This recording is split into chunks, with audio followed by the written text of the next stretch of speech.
Assalamualaikum warahmatullahi wabarakatuh. Selamat pagi anak-anak. Semoga kalian dalam keadaan sehat dan semoga kita segera dipertemukan di madrasah tercinta kita yaitu MTSN 1 Purwolinggo. Dan di masa pandemi ini sebelum kita diperbolehkan ke sekolah kembali, maka pembelajaran kita lakukan secara daring atau online.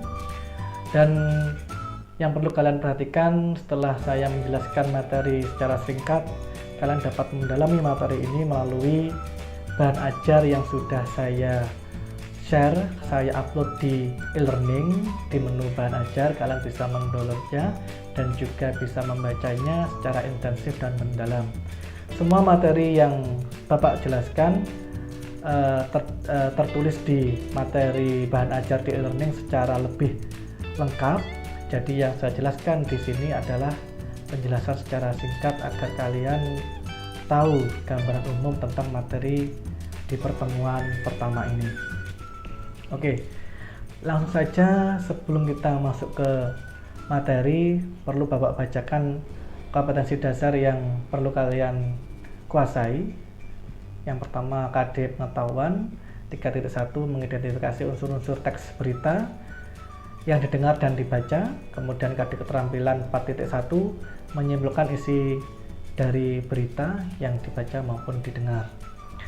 Kemudian tema di bab kali ini yaitu berbagi motivasi dengan teks berita. Sebab yang pertama, definisi, ciri, dan jenis teks berita. Definisi teks berita dapat diartikan laporan yang memuat informasi. Jadi segala laporan, segala bentuk pengumuman yang memuat informasi berupa kejadian atau peristiwa yang aktual. Apa itu arti aktual? Aktual yaitu informasi yang terkini yang sedang terjadi atau banget dibicarakan. Dan juga faktual, berdasarkan fakta. Jadi berita atau informasi yang dijelaskan atau ditulis atau diumumkan itu benar-benar berdasarkan fakta, bukan hoax seperti itu. Selanjutnya, ciri teks berita. Yang pertama, aktual, terbaru, sedang dibicarakan atau sedang ramai-ramainya menjadi pembicaraan publik. Jadi hal-hal yang baru yang disukai itu merupakan ciri-ciri teks berita. Kemudian faktual, kejadian yang bersifat nyata yang benar-benar terjadi, bukan gosip, bukan isu, tetapi fakta. Unik dan menarik, yaitu ciri-ciri ketiga. Sistematis atau berurutan, jadi berita yang dijelaskan atau diumumkan nanti harus urut berdasarkan kronologi berita atau kronologi kejadian. Yang kelima yaitu seimbang, tidak menyudutkan salah satu pihak. Kemudian yang terakhir, komunikatif, penyampaian berita itu dapat ditangkap oleh pembaca atau pendengar dengan bahasa yang komunikatif, menggunakan bahasa Indonesia yang baik dan benar. Biasanya sifat bahasa teks berita yaitu lugas, jadi tidak berbelit-belit. Oke, yang ketiga, jenis-jenis teks berita. Ada berita langsung, lugas, ringkas, dan aktual, biasanya berita yang paling hangat. Berita seperti ini biasanya disiarkan secara live. Jadi antara pembaca berita yang ada di studio bisa langsung berbicara dengan reporter yang ada di lapangan. Banyak sekali sekarang berita-berita yang disiarkan secara langsung. Kemudian berita yang mendalam, aktual, berita-berita yang terjadi sepekan atau seminggu sudah hangat dibicarakan. Kemudian berita penyelidikan, semisal kasus pembunuhan atau kasus perampokan, yaitu diceritakan kronologi peristiwanya, jadi bagaimana kejadian itu terjadi. Jadi berdasarkan waktunya ini lebih lama, bisa 1 bulan, bisa sepekan. Yang keempat, berita opini, memberitakan pandangan seorang pakar terhadap informasi penting. Jadi biasanya di dalam sebuah tayangan berita ada seorang pakar yang diundang untuk menjelaskan hal-hal yang terkait dengan berita itu, atau seorang ahli yang sangat paham dengan berita atau kejadian peristiwa yang terjadi. Lanjut, unsur-unsur berita ada 5W1H. Dalam bahasa Inggris ada what, where, when, who, why, how. Kalau dalam bahasa Indonesia ada apa, di mana, kapan, siapa, mengapa, bagaimana. Kalau disingkat lebih mudahnya dengan kata adik Simba. Apa? Peristiwanya apa? Kejadiannya apa? Di mana? Deskripsi tempatnya. Di mana kejadian itu terjadi? Di kota mana? Di tempat apa? Di pegunungan atau di pedesaan? Atau di sungai? Atau di laut? Atau di pantai? Kemudian kapan? Waktu kejadian peristiwanya. Kemudian siapa saja orang-orang yang terlibat di dalam peristiwa itu. Mengapa? Alasan sebab terjadinya peristiwa itu, semisal hujan, semisal terjadi akibat cuaca ekstrim, hujan dengan intensitas tinggi tidak segera reda. Kemudian bagaimana proses terjadinya peristiwa itu? Mungkin peristiwa kecelakaan terjadi akibat pengemudi yang ugal-ugalan. Nah, semua itu adalah unsur-unsur yang harus hadir di dalam berita. Apakah semua unsur ini harus ada? Ya, harus ada. Berita yang baik dan lengkap harus memuat semua unsur 5W1H. Oke. Kemudian subbab yang C atau yang ketiga yaitu membuat simpulan dari sebuah berita, menanggapinya, dan menyampaikan berita itu ke orang lain. Mari kita bahas bersama. Simpulan isi berita. Bagaimana seseorang dapat menyimpulkan isi berita? Yang pertama, ya jelas mendengarkan dengan seksama, melihat berita itu dengan seksama, mendengarkannya. Tidak bisa kita sembari melakukan suatu hal yang lain. Oke. Yang kedua, mencatat pokok-pokok isi berita yang berupa adik Simba tadi, 5W1H. Setelah pokok-pokok itu tertulis berupa catatan-catatan kecil, kemudian atau catatan-catatan pendek, kemudian menggabungkan catatan itu ke dalam beberapa paragraf. Di akhir kegiatan ini yaitu menyimpulkan isi berita dengan cara membuat sebuah paragraf dari catatan-catatan itu dengan ditambah bisa saran atau mungkin pandangan pembaca. Itulah yang nanti akan menjadi sebuah kesimpulan.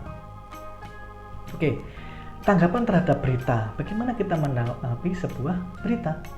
Tanggapannya dapat berupa kritik, dapat berupa komentar, dapat berupa persetujuan atau penolakan terhadap berita itu, atau mungkin memberikan saran. Yang kedua yaitu aspek yang dikritik. Benar apa tidak berita itu? Dapat dipercaya apa tidak? Lengkap apa tidak? Mengandung 5W1H apa tidak? Kemudian jelas bahasanya apa tidak? Kemudian cara menyampaikan reporternya atau pembaca beritanya jelas apa tidak? Kalau tidak jelas tentu saja kita dapat menanggapinya bahwa berita yang dibacakan itu kurang disampaikan secara jelas. Yang ketiga, penyampaian berita. Bagaimana cara kita menyampaikan sebuah berita kepada orang lain? Yang pertama, disampaikan secara benar dan ringkas. Jadi tidak menambah informasi ataupun mengurangi informasi. Yang kedua, memahami unsur berita. Jadi unsur-unsur 5W1H itu ketika kita menyampaikannya ke orang lain ya juga harus lengkap. Tidak boleh hanya apa, di mana, kapan. Harus semua unsur berita itu disampaikan. Yang ketiga, disampaikan dengan bahasa sendiri. Kita tidak perlu menghafalkan teks berita sama persis dengan berita yang kita tangkap, tetapi bisa kita sampaikan dengan cara kita sendiri, dengan bahasa kita tersendiri. Oke, ayo berpikir kritis. Lihatlah tayangan berita berikut dan nanti kita analisis bersama-sama bagaimana unsur 5W1H-nya dan bagaimana kelengkapan berita itu, tanggapan kita terhadap berita tersebut. Silakan menyaksikan. Kita ke informasi selanjutnya. Banjir bandang susulan menerjang sejumlah kecamatan di Kabupaten Luwu Utara, Sulawesi Selatan sejak Senin malam. Sejumlah warga terluka dikarenakan banjir bandang ini.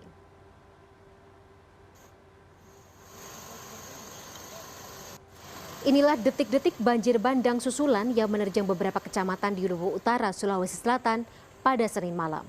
Petugas BPBD, PMI, TNI, dan Polri bersama warga Kabupaten Luwu Utara, Sulawesi Selatan terus melakukan evakuasi terhadap wanita, anak-anak, dan lansia yang mengalami luka akibat ikut terbawa derasnya banjir bandang. Selain evakuasi korban hidup, PMI juga sudah mengangkat 2 korban tewas ke Rumah Sakit Hikmah Masamba. Saat ini kondisi kota Masamba luluh lantak, tertutup material tanah setinggi 50 cm dan banjir lumpur juga memutus akses jalan Trans Sulawesi di Ragda, Kecamatan Baebunta. Warga terpaksa berputar arah dengan mengambil jalur cukup jauh dan berkelikir untuk keluar masuk ke wilayah mereka. Saat ini juga tercatat ada 5 kecamatan yang dihantam banjir bandang. Luar biasa parahnya ini, karena dulunya tidak pernah seperti ini, tapi sekarang ini sampai melewati bandar ini. Yang dievakuasi ini sudah puluhan ya. Pas sudah sholat isya tadi kejadiannya, air naik dan terus naik dan menenggelamkan rumah masyarakat.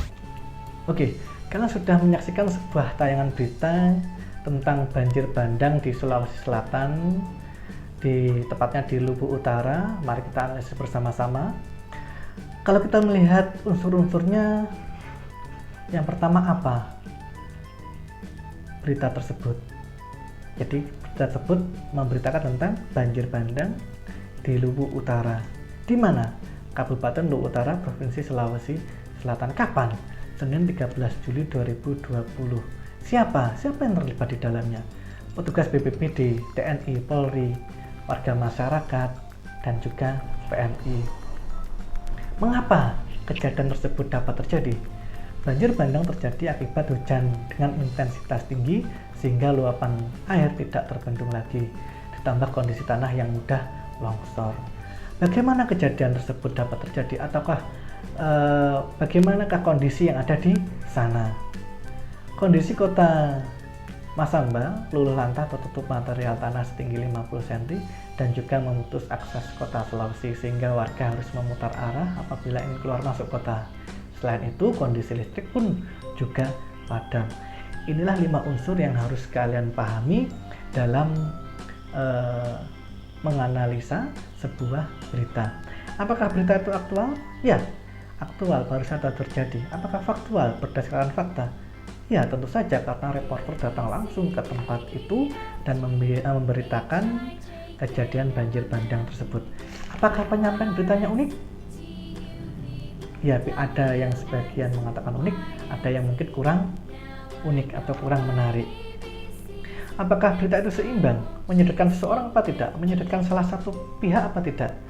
Tentu saja tidak, karena berita tersebut dari sumber yang terpercaya. Oke. Kemudian bagaimana kita menyimpulkan berita? Kesimpulan tersebut dapat diberikan dalam sebuah paragraf yang berbunyi, banjir bandang yang terjadi akibat hujan dengan intensitas tinggi di Kabupaten Luwu Utara Senin 13 Juli 2020 mengakibatkan kota Masamba luluh lantah dan menimbulkan korban jiwa. Menjadi kewaspadaan semua pihak dalam menghadapi kondisi cuaca ekstrim. Itulah kesimpulan dari berita tersebut. Oke anak-anak, mungkin itu yang dapat Bapak sampaikan di pertemuan hari ini. Pesan Bapak sekali lagi yaitu bacalah materi yang sudah Bapak share di e-learning, tepatnya di menu bahan ajar. Silahkan baca dengan lengkap, dengan tuntas. Apabila kalian tidak membacanya dengan tuntas, apabila kalian hanya mendengarkan penjelasan dari Bapak, itu sangat minim sekali karena keterbatasan waktu di media ini. Jadi bacalah materi itu dengan teliti, tuntas. Setelah itu kerjakan tugas atau soal-soal yang ada di timeline e-learning. Sudah Bapak upload di sana. Sekian dari Bapak untuk pertemuan hari ini. Cukup sekian, saya akhiri. Semoga kita dapat bertemu lagi minggu depan. Wassalamualaikum warahmatullahi wabarakatuh.